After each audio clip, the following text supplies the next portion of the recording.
concepto por una tarea difícil que le fue encargada. La tarea de regular, controlar y prevenir el uso de las sustancias ilícitas en el Ecuador. Y esto de ilícito no está muy alejado de compromisos internacionales que hemos suscrito.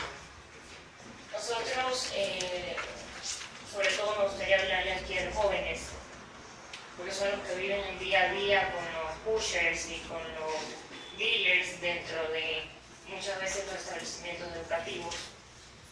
A veces les toca hacerse amigos para que no les hagan bullying por no querer consumir. La realidad, chicos, es otra a la que se está plasmando en esta ley. Pero si bien es cierto el título nos invoca a creer que vamos a llegar a una real prevención, luego el desarrollo de la ley, que deben leerlo ustedes, no es una ley muy larga, no nos lleva a la misma reflexión. Yo le pido, señor presidente, autoriza a través de Secretaría, se lea el artículo 364, me presento primero, soy María Cristina Cronfle, asambleísta desde los 21 años, fui asambleísta constituyente, además pues soy abogada de profesión, por ende mi análisis siempre será más allá de lo social, que ciertamente es relevante para que todos comprendamos la importancia de las leyes. Mi análisis siempre será en el ámbito jurídico. Le pido, presidente, autorice el 364 de la Constitución para continuar con mi exposición. Señor secretario, por favor, el artículo 364 de la Constitución de nuestro país. De inmediato, señor presidente, me permito dar lectura al artículo 364 de la Constitución ecuatoriana 2008. Artículo 364. Las adicciones son un problema de salud pública. Al Estado le corresponderá desarrollar programas coordinados de información, prevención y control del consumo de alcohol, tabaco y sustancias estupefacientes y psicotrópicas, así como ofrecer tratamiento y rehabilitación a los consumidores ocasionales, habituales y problemáticos. En ningún caso se permitirá su criminalización ni se vulnerarán sus derechos constitucionales. El Estado controlará y regulará la publicidad del alcohol y tabaco. Hasta ahí el artículo, señor presidente. Le pido, señor presidente, repita con énfasis las dos primeras palabras del artículo. Vamos con el artículo 364. Las dos primeras palabras, por favor. Las adicciones, señor presidente. Gracias. Y precisamente Siga. esto quiero relevar, puesto que es completamente constitucional hablar de adicciones.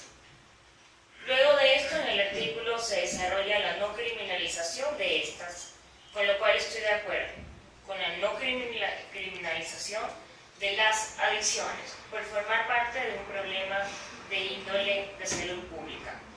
Es el Estado el que tiene que brindar salud de manera gratuita, tratamiento y rehabilitación para aquellos que tengan adicciones. Pero la adicción no puede ser posible, y ustedes lo conocen, por lógica, además, no puede ser posible con la ausencia del uso y el consumo.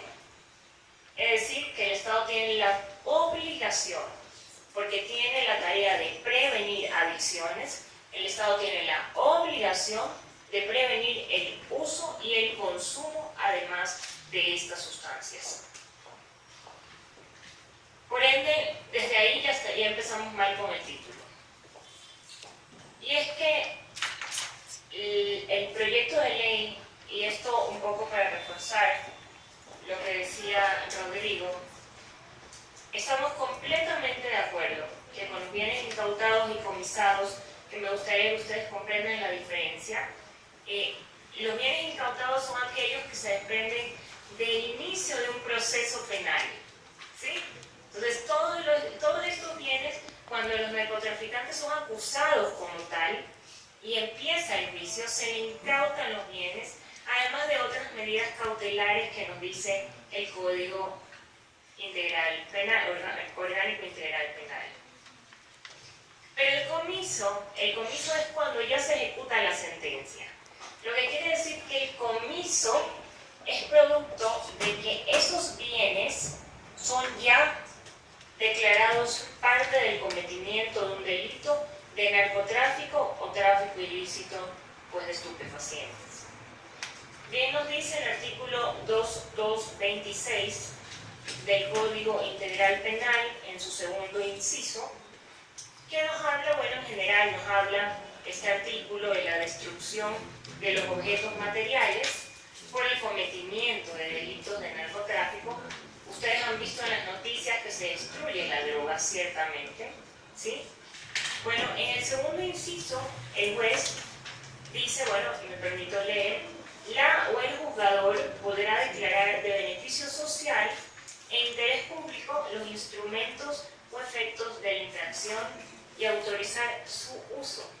Es por eso lo que nos comentan los miembros de las comunidades que han tenido acceso a estos bienes, precisamente porque el juez o juzgador ha dado la autorización para que estos bienes sean usados en beneficio de la comunidad. Pero no podemos nosotros olvidar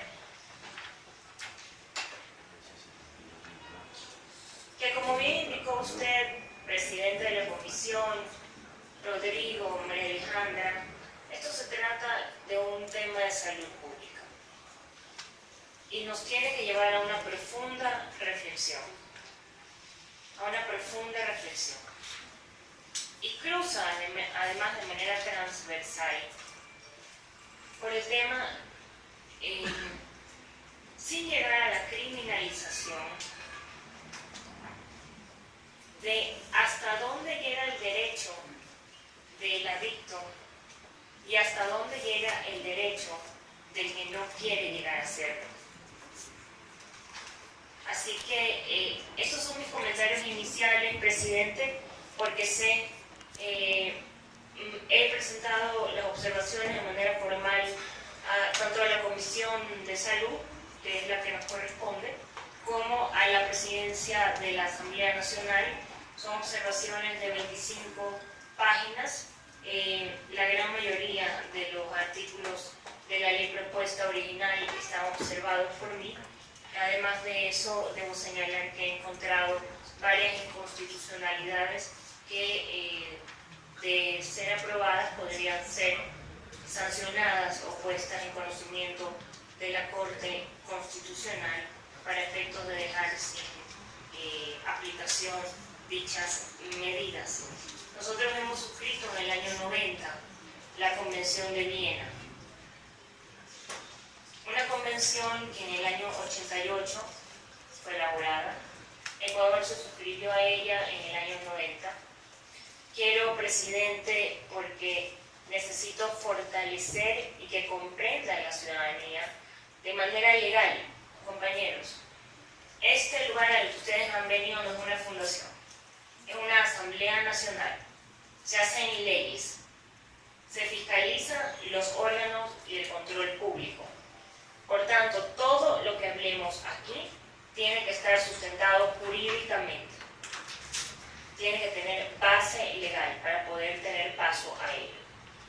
Muchos de los peros que se le han puesto a la ley de estupefacientes es que proviene de la Convención de Viena, una convención que fue suscrita, insisto, en el año 90 por el Ecuador, pero que jamás fue denunciada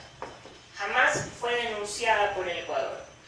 Quiero yo, señor presidente, que usted me permita la lectura del segundo inciso del artículo 420 de la Constitución. La nueva Constitución, porque ustedes dirán, claro, la del 90 fue aprobada con la del 98, o dentro de un marco neoliberal o con una teoría ideológica distinta.